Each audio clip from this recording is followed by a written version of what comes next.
देश का सबसे बड़ा गरमाया ऐसा मुद्दा जिससे देख और सुनकर आज रूह कांप जाती है। बात कर रहे हैं कलकत्ता के मेडिकल कॉलेज में महिला डॉक्टर के साथ हुए हत्याकांड मामले की। आज उस महिला डॉक्टर को इंसाफ दिलाने के लिए देश का एक एक नागरिक सड़कों पर उतरा है। पीड़ित परिवार को इंसाफ दिलाने के लिए कहीं पर कैंडल मार्च निकाला जा रहा है तो कहीं पर प्रदर्शन जारी है। इस घिनौने अपराध को अंजाम देने वाले जितने भी आरोपी हैं और आज उन सब आरोपियों के खिलाफ कड़ी से कड़ी कानूनी कार्यवाही को लेकर यमुनानगर और जगाधरी के, चाहे हम प्राइवेट डॉक्टर्स की बात करें चाहे हम गवर्नमेंट डॉक्टर्स की बात करें, आज सभी की ओर से हड़ताल जारी है, प्रदर्शन जारी है। आज पीड़ित परिवार का इंसाफ देने मतलब उनका इंसाफ देने की बजाय हर किसी की जुबान पर एक ही बात है कि 36 घंटे के लिए वो महिला डॉक्टर मेडिकल कॉलेज के अंदर आखिरकार कर क्या रही थी। तो ऐसे में आप देख सकते हैं कि आज पूरा देश सड़कों पर उतर चुका है उस महिला डॉक्टर को इंसाफ दिलाने की खातिर। आज दोषियों के खिलाफ कड़ी से कड़ी कानूनी कार्यवाही को लेकर हमारे यमुनानगर के जो प्राइवेट और गवर्नमेंट जो डॉक्टर्स हैं वो हड़ताल पर हैं। एक बार जान लेते हैं कि किस तरह से महिला डॉक्टर को इंसाफ दिलाने वाले हैं और यमुनानगर से इन डॉक्टरों की जो आवाज है वो किस तरह से कलकत्ता सरकार तक पहुंचेगी और आगे के लिए इनकी ओर से क्या मुहिम जारी रहने वाली है। सबसे पहले बैनर देख सकते हैं इनके हाथ में। क्या भारत में बेटियां और डॉक्टर सुरक्षित हैं?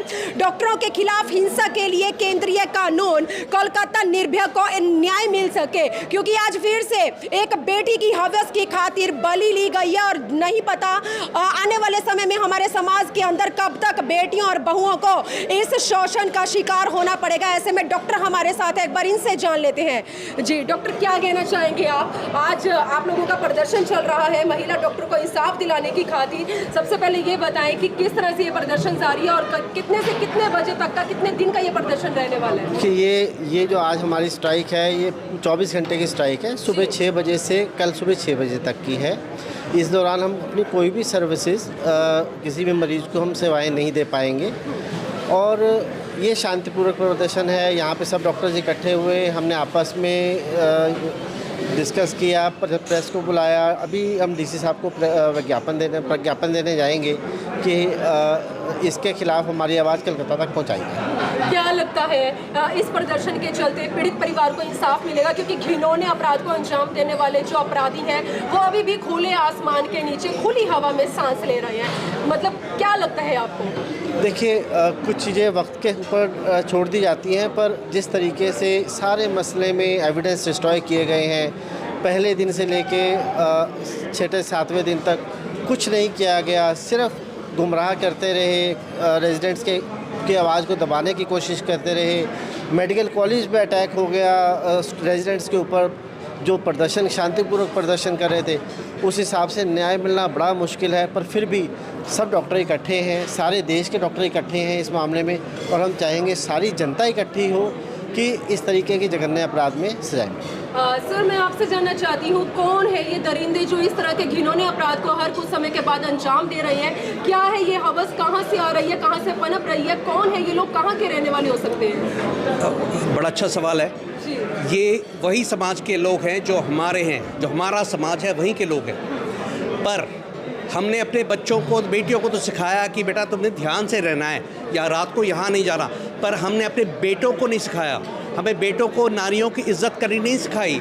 हर आदमी अपनी माँ, बीवी, बच्चे सबसे बहुत प्यार करता है, बहुत इज्जत करता है, पर बाहर की लड़की को देखो क्या हो जाता है। अब ये गंदा वैश्यापन कहाँ से आ जाता है? ये हमारा समाज का है। जब तक हम बच्चों को, हम अपने मेल्स, अपने बॉयज़, अपने बेटों को नहीं समझाएंगे कि जिस तरह तुम अपनी बहन की इज्जत करते हो उसी तरह तुमने हर नारी की इज्जत करनी है, चाहे वो सड़क पे चल रही है या चाहे वो ऑफिस में काम कर रही है, तब तक हमारा समाज नहीं सुधर सकता। पर यहाँ पर मैं ये कहना चाहता हूँ, पहले जैसे डॉक्टर विक्रम ने कहा कि शायद न्याय ना मिले, मैं ये कहना चाहता हूँ कि मुझे पूरा विश्वास है हमारे भारतवर्ष पे कि इसमें हमें न्याय ज़रूर मिलेगा। हालांकि लाइक ही वॉज सेइंग कि थोड़ा डिले हो जाता है, भाई 5 दिन हो गए, 7 दिन हो गए, ये कोल्ड केस बन जाता है, एविडेंस डिस्ट्रॉय हो जाती है। पर यदि हमारी सरकार चाहती है तो 24 घंटे के अंदर ये पकड़ सकती है मुजरिमों को। हमें ये नहीं चाहिए कि किसी को उठा के बना दिया उसको मुजरिम और ये बना दिया, झूठा केस नहीं चाहिए, हमें सच्चाई चाहिए, हमें उनको पकड़ना, हमें चाहिए कि हमारी सरकार उनको जल्द से जल्द पकड़े और हमें पूरा विश्वास है कि सरकार पकड़ेगी। यस, बड़ी दुख की बात है कि 9 दिन हो गए और अभी तक हमारी सरकार ने कुछ नहीं किया। हमारी केंद्र सरकार की नहीं बात करूंगा, ना ही हम स्टेट गवर्नमेंट की बात करूंगा, बिकॉज अभी केंद्रीय सरकार can not interfere in the state government, पर सून मुझे लगता है कि हमारे सेंटर को इंटरवीन ज़रूर करना पड़ेगा। बिना इसके कोई हल नहीं है। जब तक ऐसे शरेआम सारे सबूत मिटाए जा रहे हैं, वायलेंस हो रहा है अगेंस्ट डॉक्टर्स, ये कैसे हम बर्दाश्त करें? तो ये वाले जो प्रोटेस्ट है हमारा ऑल इंडिया है और ये चलता रहेगा। आज हमारा सिर्फ एक 24 आवर्स का इनिशियल टोकन स्ट्राइक है। इसके बाद भी हमें यदि लगेगा कुछ नहीं कर रही है सरकार, तो हमें मजबूरन इसको एस्केलेट करना पड़ेगा। धन्यवाद। जय हिंद। सर, मैं आपसे जानना चाहती हूँ, आज उस महिला डॉक्टर को, पीड़ित परिवार को इंसाफ दिलाने के लिए देश का एक एक नागरिक सड़कों पर है। क्या लगता है पीड़ित परिवार को इंसाफ मिलेगा? लेकिन कहीं ना कहीं पीड़ित परिवार की जो हिम्मत है, जो हौसला है, वो टूटता नजर आ रहा है, क्योंकि आशा की किरण नजर नहीं आ रही है हथियारों के खिलाफ किसी भी कड़ी कार्यवाही को लेकर। आपको ऐसे में क्या लगता है, सरकार इस केस में आगे बढ़ेगी, हथियारों का पर्दाफाश करने में सफलता हासिल करेगी? सरकार को बढ़ना ही पड़ेगा। अगर हम सब इकट्ठे होंगे तो सरकार को करना पड़ेगा। ठीक है, पीड़ित परिवार का हौसला नहीं टूटा है। उन्होंने देखिए मुआवजा तक मना कर दिया है, वो सिर्फ इंसाफ पे अड़े हैं। तो इंसाफ यहाँ नहीं मिलेगा तो ऊपर वाले के यहाँ मिलेगा तो ज़रूर इंसाफ तो मिलेगा। ये तो दुनिया का असूल है, इंसाफ तो होगा। हम ये चाहते हैं ऐसा कांड दोबारा ना हो, उसके लिए कुछ सरकार करे। यहाँ तो जो हो गया सो हो गया, उसका इंसाफ एक चीज़ है, बाकी आगे डॉक्टरों के साथ ऐसा ना हो। डॉक्टरों की जो काम करने की जगह है वो सुरक्षित हो सभी के लिए, वो सभी का है, क्योंकि बच्चे तो सभी के हैं, डॉक्टर आपके हैं, मेरे हैं, सभी के हैं, तो उनके लिए अच्छा हो जगह काम करने की। केंद्रीय कानून में बने वायलेंस ऑफ डॉक्टर्स के खिलाफ, यही हम चाहते हैं। हाँ, जैसे कि एक महिला डॉक्टर के साथ ये शोषण हुआ है, तो ऐसे में एक महिला डॉक्टर यमुनानगर से हमारे साथ जुड़ी हैं। एक बार मैम से जान लेते हैं। मैम, क्या नाम क्या है आपका? मेरा नाम डॉक्टर सुनीला सोनी है। सुनीला सोनी। मैम, कहते हैं एक महिला का अपमान नहीं सहेगा हिंदुस्तान, और ऐसे में जो है प्रश्नों की बारिश पे बारिश हो रही है। एक और अहम सवाल जो है इस केस से जुड़ा सामने आ रहा है। लोगों का कहना है, या उनकी सोच है कि 36 घंटे के लिए मेडिकल कॉलेज के अंदर वो महिला डॉक्टर आखिरकार कर क्या रही थी? तो ऐसे में आप उन लोगों को किस तरह से इस प्रश्न का उत्तर देना चाहेंगे? देखिए, जो ये महिला ये जो विक्टिम थी, ये एक second year post graduate student थी, चेस्ट मेडिसिन में, मतलब छाती रोग की विशेषज्ञ बनने जा रही थी, दूसरे साल में थी। जब भी हम कहते हैं कि कोई एमडी कर रहा है, तो आप लोगों के मैंने देखा है, हमारे परिवार वाले खुद सोचते हैं कि अगर हम कोई डिग्री कर रहे हैं, इसका मतलब कि हम क्लासें लगा रहे हैं, हम घर में बैठ के पढ़ रहे हैं। ऐसा नहीं है।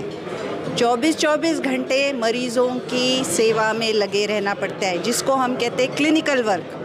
तो इस पोस्ट ग्रेजुएशन जो मेडिसिन में होती है, इसमें एक हिस्सा होता है आपका क्लिनिकल वर्क, जो सबसे ज़रूरी है, जिसमें आप मरीज़ों के साथ काम कर रहे हो। दूसरा है आप अपना एक थीसिस लिखते हो, थीसिस मतलब शोध कार्य, वो भी चल रहा होता है। ये 3 सालों में ये सब हो रहा है। तीसरा है आपने at the end of the 3 years, मतलब 3 साल के अंत में आपने एक परीक्षा देनी है, उसके बाद ही आपको एक एमडी की डिग्री मिलती है। अब आइडियली ये होना चाहिए कि डॉक्टर जो प्रशिक्षु है, जो पढ़ रहे हैं, उनको 6 घंटे काम करके थोड़ा टाइम पढ़ाई के लिए और थोड़ा टाइम रिलैक्सेशन और नींद के लिए। बट रियलिटी क्या है, हकीकत क्या है? ये बच्चे 24 घंटे 36 घंटे का क्यों काम करना पड़ रहा है इनको? क्योंकि जो पोस्ट सैंक्शनड होती है वो बहुत कम है, जो पोस्ट ग्रेजुएट सीट्स है वो बहुत कम है। जो सरकारी अस्पताल में है, आपको पता है कितनी मरीज़ों की तादाद होती है, उन सब को डील किया जाता है। और इसका सारा श्रेय या इसकी सारी जिम्मेदारी किसकी होती है? इन डॉक्टर्स की होती है, मेनली इन डॉक्टर्स की होती है। तो 36 घंटे तो बहुत आम चीज़ है इस ट्रेनिंग के दौरान। मैम, हमारे चैनल के जरिए किस तरह से गुहार लगाना चाहेंगी पीड़ित परिवार का? कहाँ तक डॉक्टर जो है, देश का एक एक नागरिक है, वो साथ देने वाला है? आपकी आवाज़ यहाँ से वहाँ तक कैसे पहुँच सकती है? आपके थ्रू हमारी आवाज़ पहुंच सकती है, इसीलिए हमने आज ये एक्सरसाइज की है कि आप लोगों को बुलाए। हमें पता है कि हरियाणा में अभी चुनाव घोषित किए गए हैं और आप सब उसके साथ व्यस्त हैं, पर मेरी गुजारिश है कि ये मुद्दा उससे भी ज़्यादा ज़रूरी है, क्योंकि ये हर हिंदुस्तानी का मुद्दा है। आज आप सोच रहे हैं कि ये एक डॉक्टर का मुद्दा है, तो ऐसा नहीं है। ये उसके वर्क प्लेस में, उसके कार्यस्थल पे उसके साथ ये हुआ है। सारी और भी स्त्रियां जो है काम कर रही है, चाहे वो इंडस्ट्री में है, चाहे वो कहीं और भी है, उनके साथ भी ये हो सकता है। तो इसको प्लीज़ आप के थ्रू ही हम ये पहुंचा सकते हैं। धन्यवाद मैम। भले ही महिला डॉक्टर हमारे बीच में नहीं है, लेकिन उस महिला डॉक्टर को इंसाफ दिलाने के लिए आज देश का हर एक आम नागरिक सड़कों पर उतरा है। कहीं पर हड़ताल चल रही है, कहीं पर प्रदर्शन चल रहे हैं, तो कहीं पर कैंडल मार्च के जरिए उस महिला डॉक्टर को इंसाफ दिलाने के लिए लोग आगे की ओर अपना कदम बढ़ाते नजर आ रहे हैं। लेकिन समाज के अंदर बैठे अभी भी ऐसे दरिंदे जो हर कुछ समय के बाद हमारे घरों में बैठी बहू बेटियों के साथ अन्याय और अत्याचार करते नजर आ रहे हैं, ऐसे दरिंदों का भी पर्दाफाश होना बेहद ज़रूरी है। और आज आप देख सकते हैं यमुनानगर और जगाधरी के तमाम डॉक्टर के साथ साथ देश भर के डॉक्टरों की ओर से प्रदर्शन चल रहा है, ताकि किसी तरह से उस महिला डॉक्टर को इंसाफ दिलाया जा सके।